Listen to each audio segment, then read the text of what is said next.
মঙ্গলের পর বুধবারও ফুটপাতের বেআইনি দখল মুক্ত করতে রাস্তায় নামছে গড়িয়াহাট থানার পুলিশ।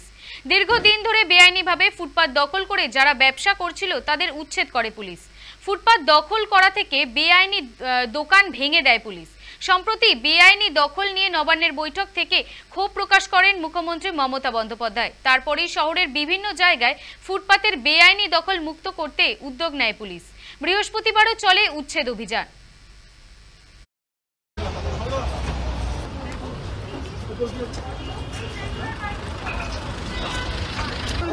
একদম না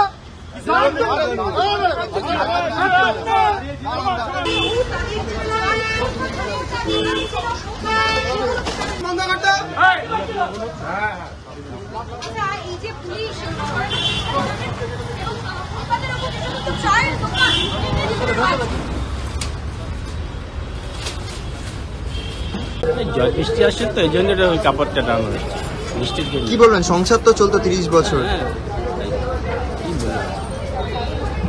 কি বলতে চান? এইভাবে চলবে আর কিভাবে চলবে?